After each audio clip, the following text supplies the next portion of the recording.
शेतकऱ्यांच्या एकजुटीचा विजय, कर्जमाफीतील जाचकटी हटल्या, सरकारची विधानसभेत मोठी घोषणा. मुंबई येथे शेतकऱ्यांच्या विविध मागण्यांसाठी राज्यभर उभारण्यात आलेल्या आक्रमक आंदोलनाला अखेर यश मिळाले असून राज्य सरकारने शेतकरी कर्जमाफी योजनेतील महत्त्वाच्या जाचक-अटी हटविण्याची घोषणा केली आहे. मुख्यमंत्री देवेंद्र फडणवीस यांनी विधानसभेत ही घोषणा करत शेतकऱ्यांच्या प्रमुख मागण्यांवर सकारात्मक भूमिका घेतली. रविकांत तुपकर यांच्या नेतृत्वाखाली विधान भवनावर धडक मोर्चा, सातबाऱ्यांचा वर्षाव, सोयाबीन व कापूस उधळून निषेध, मंत्रालयासमोरील झाडांवर चढून आंदोलन तसेच मरीन ड्राईव्ह परिसरात आंदोलन अशा विविध मार्गांनी सरकारचे लक्ष वेधण्यात आले.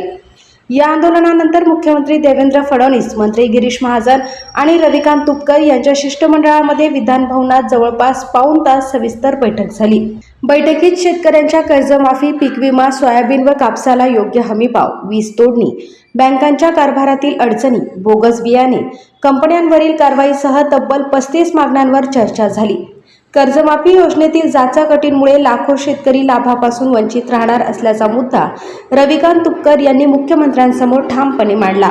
त्यावर या अटींमध्ये आवश्यक बदल करण्यात येतील असे आश्वासन मुख्यमंत्र्यांनी दिल्याचे तुपकर यांनी सांगितले. तसेच या मागण्यांसाठी तुम्हाला पुन्हा झाडावर चढण्याची वेळ येणार नाही असे आश्वासनही मुख्यमंत्र्यांनी दिल्याचे त्यांनी स्पष्ट केले. याशिवाय 1 रुपयातील पीक विमा योजना पुन्हा सुरू करणे, 2024-25चा रखडलेला पीक विमा मंजूर करणे, पीक कर्जासाठी CBLची अट रद्द करणे, सोयाबीन व कापसाला उत्पादन खर्चावर आधारित हमीभाव देणे, खाद्यतेलावरील आयात शुल्क वाढवणे, कापूस निर्यातीला चालना देणे, स्मार्ट मीटर रद्द करणे आणि नियमित कर्जफेड करणाऱ्या शेतकऱ्यांना 1.5 लाख रुपयांपर्यंत प्रोत्साहन अनुदान देण्याच्या मागण्यांवरही सकारात्मक चर्चा झाल्याची माहिती देण्यात आली.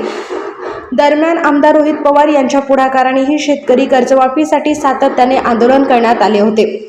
पंढरपूर येथे अन्नत्याग आंदोलन तसेच छत्रपती संभाजीनगर येथे झालेल्या शेतकरी एल्गार आंदोलनानंतर या प्रश्नाला अधिक बळ मिळाले. या सर्व शेतकरी नेते आणि शेतकऱ्यांच्या एकजुटीच्या लढ्याला अखेर यश मिळाल्याची भावना व्यक्त करण्यात येत आहे.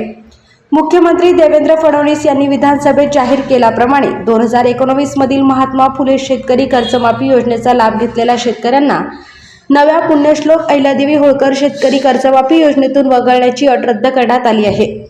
तसेच नियमित कर्जफेड करणाऱ्या शेतकऱ्यांना प्रोत्साहनपर लाभ मिळण्यासाठी 2025-26 मध्ये नियमित कर्ज भरण्याची अटही हटविण्यात आली आहे.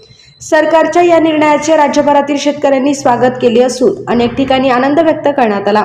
शेतकरी संघटना आणि आंदोलनात सहभागी झालेल्या नेत्यांनी हा निर्णय शेतकऱ्यांच्या एकजुटीचा आणि सातत्यपूर्ण संघर्षाचा विजय असल्याची प्रतिक्रिया दिली. युवा क्रांती न्यूजसाठी आकाश बोरसे, संग्रामपूर.